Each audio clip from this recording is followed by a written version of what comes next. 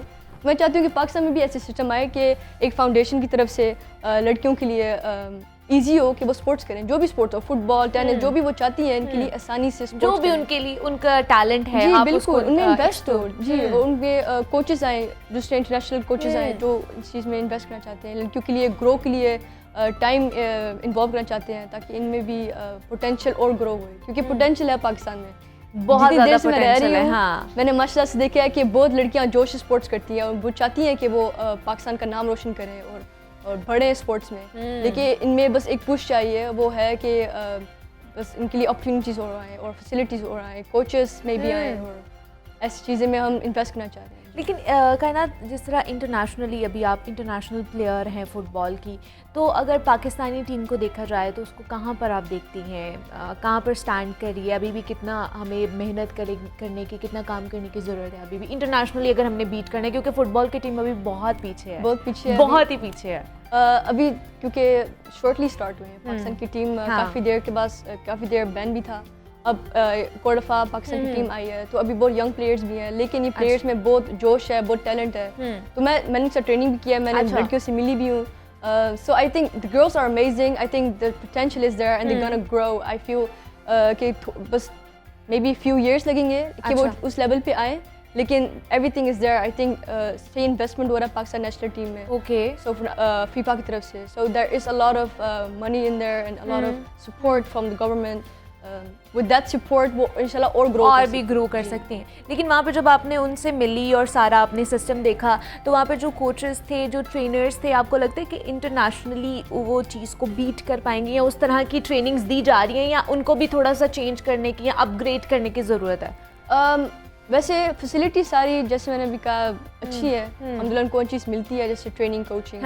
It just has to take some time I think to grow. Extra trainings میں بی you know it has to take some time, کوئی time لگے گا انشاءاللہ پھر وہ اس لیول پہ بھی آ سکتی ہے. ابھی کیونکہ کافی نیو ہے, بہت ساری جیسے ہالینڈ کی ٹیم دیکھ لیں, وہ تو کافی سالوں سے ڈیکیڈ سے ٹریننگ کر رہی ہے نیشنل ٹیمس میں, ورلڈ کپ میں, یورپین کپ میں آ رہی ہیں. تو اس لیے پاکستان کے بھی ٹائم لگے گا, لیکن انشاءاللہ پوٹینشیل بہت ہے جب اپنے سالوں میں انویسٹ کریں ان میں. But they get there eventually. تو جب یہاں کی پلیئر سے کائنات آپ ملی, آپ کی ملاقات ہوئی, تو کیا ان کو ٹپس دی آپ نے؟ مطلب انہوں نے آپ سے پوچھا ہوگا کہ آپ وہاں پر کیسے کھیلتے ہو, کس طرح ٹریننگ لیتے ہو, کیا آپ کی ڈائٹ ہوتی ہے, تو کیا ٹپس دے کے آئے انہیں؟ ویسے میرا ایک ڈفرینس ہے ان میں سے کہ میں ایک اسپیشل ڈائٹ لیتی ہوں, ہربل لائف. ایک اوکے, وہ کھانے میں ڈلتا ہے, ایک پاؤڈر سا ہوتا ہے, اس سے مجھے ایکسٹرا بوسٹ ملتی ہے, وہ ہیلتھ کے لیے بہت اچھا ہوتا ہے. ہالینڈ میں بہت سارے پلیئرس, پروفیشنل پلیئرس وہ یوز کرتے ہیں. اچھا, تو زیادہ تر میں وہ لیتی ہوں. میں نے کہا تھا دیکھو ہم وہ لیتے ہیں, اس سے ہمارا ایکسٹرا بوسٹ ملتا ہے. وہ پاکستانی یہ بھی لڑکیاں کافی یوز نہیں کرتی, وہ بھی نیو ہے اس چیزوں کے ساتھ. تو میں نے ایسے بتایا تھا کہ ہمارا یہ ڈفرینس ہے خالی, لیکن باقی ہر چیز سے ٹیکٹیکل ٹپس ہوتی ہیں, جیسے گیم میں کون سی ٹیکٹیکل چیزیں ڈفرینس ہے, ہمارے گیم ڈفرینٹ ہے ہالینڈ میں. تو ایسی چیزیں ڈسکس ہوتی ہیں, چھوٹی چیزیں, وہ فٹ بال کی جو انسائٹ ہوتی ہے. تو we learn from each other, میں ان سے سیکھتی, وہ میرے سے سیکھتے ہیں. گیو اینڈ ٹیک, ان کا سسٹم ڈفرینٹ ہے, میرا بھی, لیکن it's all an experience for me and I am really proud that کہ میں ان کی ٹیم میں شامل ہو سکتی ہوں and that they can learn from me as well. So it's give and take. تو ان سے آپ نے پوچھا کہ وہ لوگ کیا کھاتی ہیں, ان کی ڈائٹری ہیبٹس کیا ہیں؟ نہیں, وہ ہیلتھی کھاتی ہے. They have almost no sugar کم, کیونکہ پاکستانی لوگ بڑے فوڈی ہوتے ہیں نا, فوڈی ہوتے ہیں. ہاں, مطلب ویکینڈ پہ نان, چنے, پائے, نہاری, ایگزیکٹلی فوڈ ہے. جب میں باہر نکلتی ہوں تو سارے food stalls and every thing food is. آپ کی بھی تو نہیں ڈائٹری ہیبٹ چینج ہوگی جب سے یہاں پہ آئے ہوگی؟ چیٹنگ کی ہے تھوڑی. میں جو سموسے وغیرہ ریزسٹ نہیں کر سکتی, I'm so sorry. ورنہ جب میں چلتی ہوں نا اسٹریٹس میں, اور جو مجھے کشمیری چائے کی جو خوشبو آتی ہے, I can't resist that. I have to try. تھوڑی سی چینج آئی ہے ڈائٹ میں, لیکن انشاءاللہ. لیکن زیادہ کیا مزے کا لگا ہے یہاں پر آ کے کھائے؟ فرسٹ ٹائم آئے ہو پاکستان یا اس سے پہلے بھی آئی تھی؟ پہلی دفعہ اصل جوش میں آئی ہوں, جیسے فرسٹ ٹائم بچپن میں آئی تھی. لیکن پاکستان کھانوں میں جیسے میں کیا سموسے بہت پسند ہے مجھے. اچھا, ٹھیک ہے. جلیبی ادھر کی ان میچ, کیونکہ ہالینڈ میں ڈفرینٹ ہوتی ہے, ادھر تو فرسٹ کلاس. یہ میرے فیوریٹ ہے. جو ہمارے جو کھابے ہیں, ہمارے جو صبح کے ناشتے ہیں, نہاری, پائے, چنے, یہ نہیں کھایا آپ نے؟ کلچے are my favorite. چنے کلچے with اچار. اچھا, with اچار.